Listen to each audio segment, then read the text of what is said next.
Hello. Okay, so I'm a bit worried about this one. Inside here is my #1 guitar, and not just my favourite kind of guitar, my actual #1 guitar, my JS400, which has been away to Agrajag guitars, link in the description, for a bit of surgery. It's had a ReFret with stainless steel frets. So I've actually had this guitar back for a few days now, but I've not got around to opening it yet. And there's a few reasons why.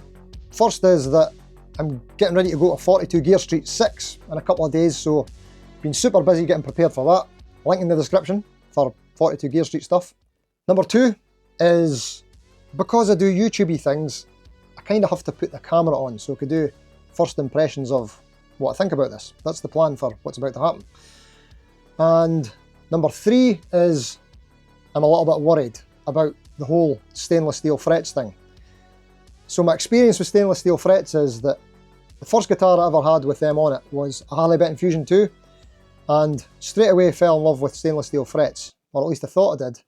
And then I've had them on a few guitars since then, E-Art, Solo King guitars, but on all the guitars I've had with stainless steel frets, I've ended up not liking the necks. And I'm thinking that it's the neck profiles. They've not been C-shaped, they've not been 9.5 inch radius, but I'm thinking all the guitars with stainless steel frets that I've had have sold because I didn't like the necks. Well, I hope I didn't like the necks, and it's nothing to do with the stainless steel frets. So, hopefully, this is going to be a dream come true. 9.5 inch radius, C-shaped, roasted maple neck, 22 frets, stainless steel. Not very many necks like that. So, let's open it, see what it's all about. I'm worried.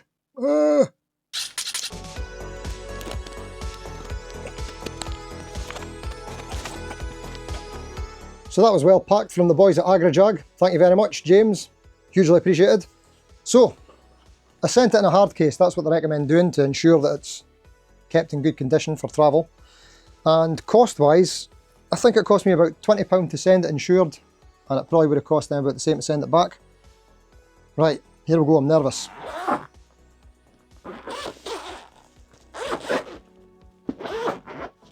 already know what it looks like. It's my own guitar, but wait a minute. Is there any point in doing this like an unboxing? Oh, wow. Well, I do need to show you this actually, hold on. Okay, so I've just took a pic of how they've sent it back because it looks pretty good. So the bubble wrapped it inside the hard case. Not really any need for that, I wouldn't think, but it just shows you the extra level of attention and care that they're going to here. Got some business cards from James McHugh, that's our guy at Agrajag. Got quite a few cards here, great stuff. And we've got a checklist here of all the work carried out. I should just point out here that the reason that this is a sponsored video and I've ticked the paid promotion thing is because Agrajag gave me a 33% discount on the work carried out because I'm doing the video on my experience with them. So that's what that's all about. Alright, carrying on. Setup, things like that, and I've got back some of the parts that I didn't use. So I also had the GraphTech nut installed that was supposed to be on there, but it still had the original nut on, and changed a couple of pots as well. So this is exciting. I forgot I got some wiring done as well, but I'm more interested in these frets. Oh, I could see them from here. Right, here we go. Let's open it up. That's definitely a GraphTech nut, and the frets are super duper shiny, so they've definitely polished them. Oh wow. Fantastic. Right, okay. Let me get a look at this. I want to feel it. I want to play it. Just before that, check this out. James at Agrajag filmed some clips of the work being carried out on the guitar. And he did some very good editing as well, so yeah, check it out.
Right, here it is.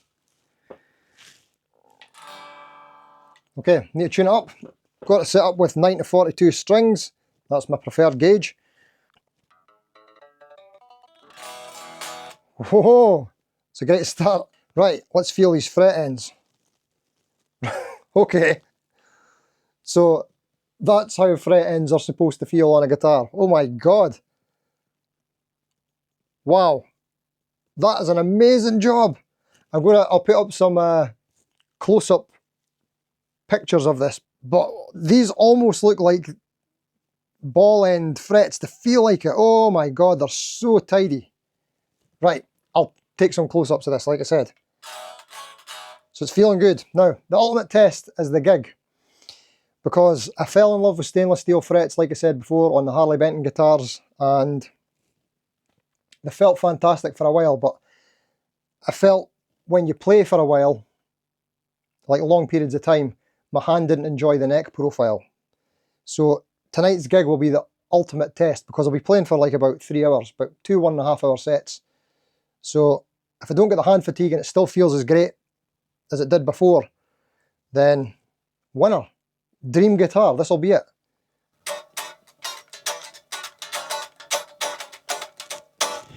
Right, need to plug it in. Is anybody else excited? It's just me that's excited. I was worried, but now I'm less worried. Sorry, that's loud. I'll turn that down a bit.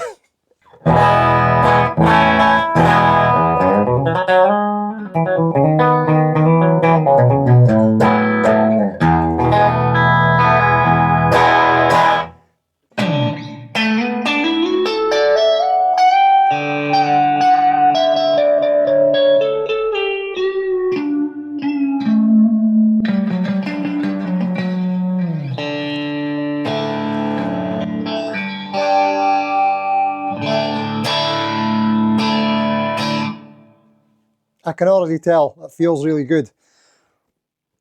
Oh yeah.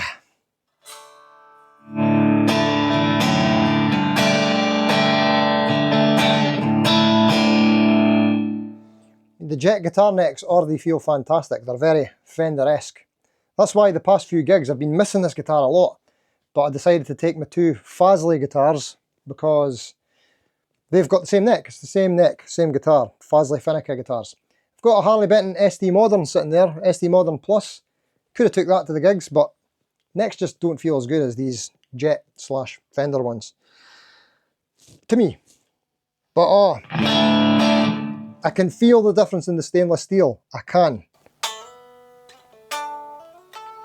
They feel so smooth.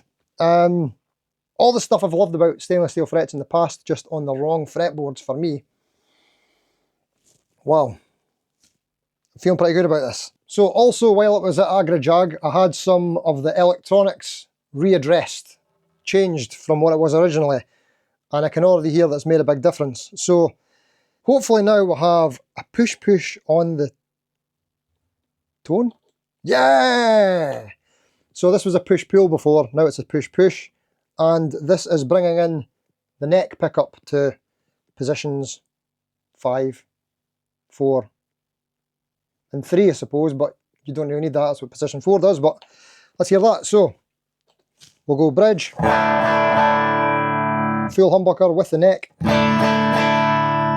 There we go, and if I split that, there you go, we're in telly middle position.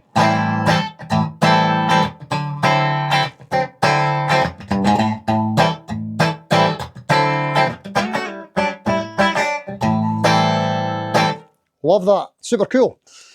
The switch is still doing what that was doing before, that's splitting the humbucker. Let's hear that. So here's...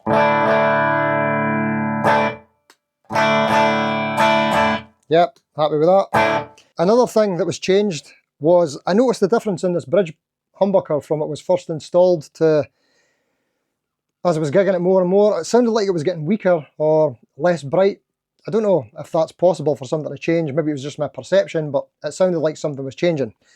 So James also fitted a different pot in. I think it must be this one. The volume pot is now like a dual pot. So on the top it's 250k, or maybe it's 500k. Can't remember what's the top and what's the bottom, but it's 2 different pots, if you like. So the humbucker's seeing 500k and the single coils are seeing 250. So the humbucker is already sounding, I think, hold on. So it's full humbucker to the neck. Yeah, that's a good balance. Before, the bridge humbucker was sounding like it was getting a bit weaker compared to single coils. How's it take gain?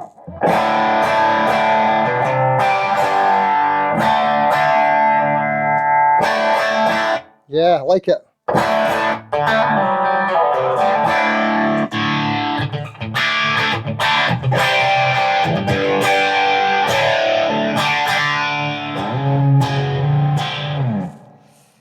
Okay, cool. Right, I cannot wait to gig this tonight.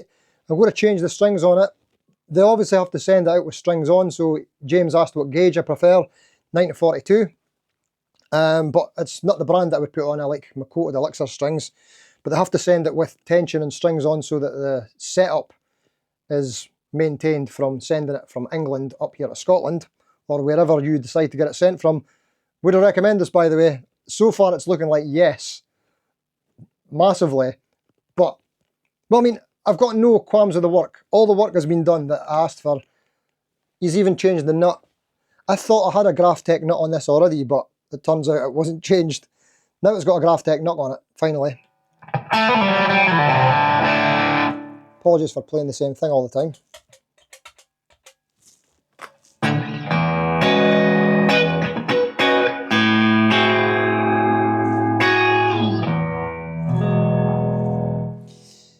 So yeah, we have Graphtec nut on. Now it's the perfect guitar. Just, am I going to get on with stainless steel frets for a gig?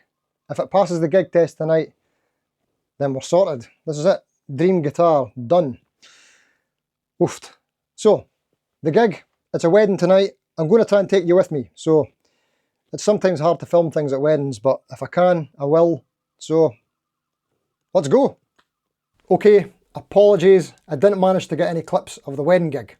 Sometimes it's just not appropriate to film at someone's wedding, setting up tripods and stuff. I need to find a solution for that. I'm working on it. Anywho, it was not the ideal test that I was hoping it was going to be, because there was a factor I had not considered, and that was the strings. Now, it was 9 to 42 gauge strings, which is what I use, but they weren't coated and they weren't Elixirs. And I'm so used to that slick feeling of the Elixirs that I found that the regular strings, I was having to wipe down the fretboard and the strings all the time. It's just a thing that I do. I'm weird. Anyway, so it wasn't an ideal test, but I did manage to gig the guitar again a couple of weeks later, and I changed the strings to Elixirs, coated strings, and I've got some clips of that.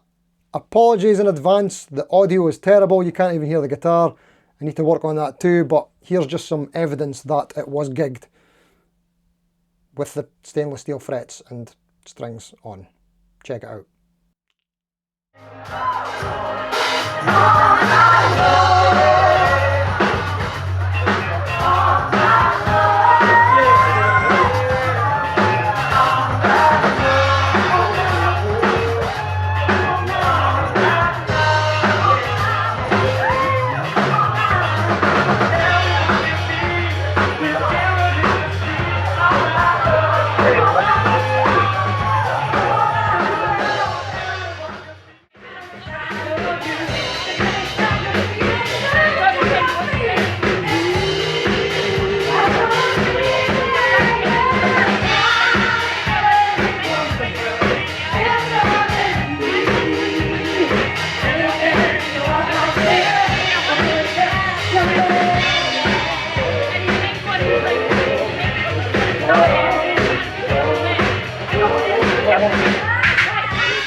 Okay, so after that gig, I finally got to test it out in what I would consider to be the ideal conditions for me.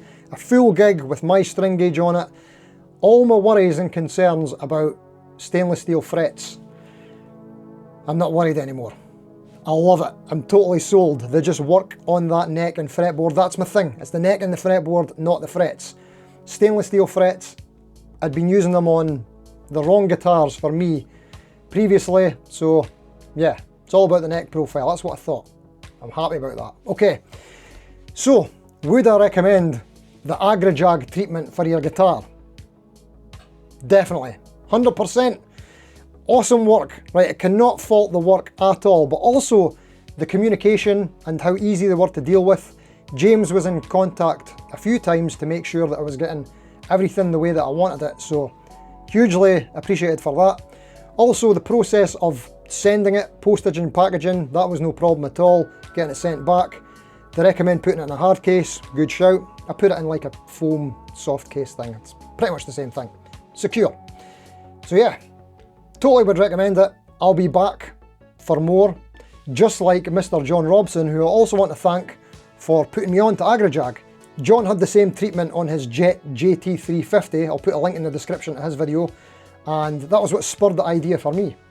One of the things I was concerned about was, well, on John's JT350, that's got a rosewood fretboard, and they're unfinished rosewood. There's always the sort of risk that you might run into problems on a maple fretboard or roasted maple because they're finished. And James did tell me that it could potentially cost another, I think he said 150, maybe more, pounds if they have to do any refinishing. So he prepared me for that, and I was willing to pay it if it happened, but thankfully they managed to do it without any refinishing required, and it's just such an excellent job. So I'm over the moon with it, super duper happy. Like I said, I'll be back. Okay, so this is still my #1 guitar. I gig it all the time. It's pretty much my dream guitar these days, thanks to this latest upgrade. Couldn't be happier. So I've put a stupid, obscene amount of money and mods into this guitar, not just the stainless steel frets. I've got another video on it, you could check out up there, where you could see all the other changes I did, changing to the Go-To 510 trem, pickups, the lot. It's pretty daft, and this is just the latest installment of what I've done to it. I might do another video in the future, sort of wrapping everything up in the one video of all the upgrades, but it's done. I can't see myself changing anything else on it. Maybe the humbucker. Maybe not. Anyway, I forgot to get you involved in this video and ask you, what do you think? Would you consider getting the stainless steel fret treatment on your guitar? I would highly recommend it, but some people don't like stainless steel frets. I wasn't sure if I did, because they were on their own neck. How many times have I said that? Anyway, let me know in the comments your thoughts. What mods have you did? What's your thoughts on stainless steel frets? Let me know. If you've enjoyed the video, please do hit the old like button. Kind of helps. It's free. It will take you a couple of seconds though, maybe 1 second. It's just down there, just. And if you're the type of person who's seen some of the videos on this channel and you are not yet subscribed, then I've got a message for you from my mate Rick. I'd like to take a second to talk to you about this channel. Many of you are not subscribed. As a matter of fact, 87% of the people that watch this channel regularly are not subscribed. So I encourage you to hit the subscribe button on this channel and on my main channel. Thank you. If you do subscribe to the channel, hit the notifications and things like that, you can get involved in the Wednesday community poll post where we vote on something to do with guitars. And then on the Thursday, we'll have a live stream called Hammering On About whatever the topic from the poll was, and then we discuss the poll results and we'll hang out and we'll have a good time and it's fun. Kinda. That's it. Oh yeah, and Friday videos every Friday. 6 PM UK. Hopefully see you there. Okay, thanks for watching. Until next time, see you later.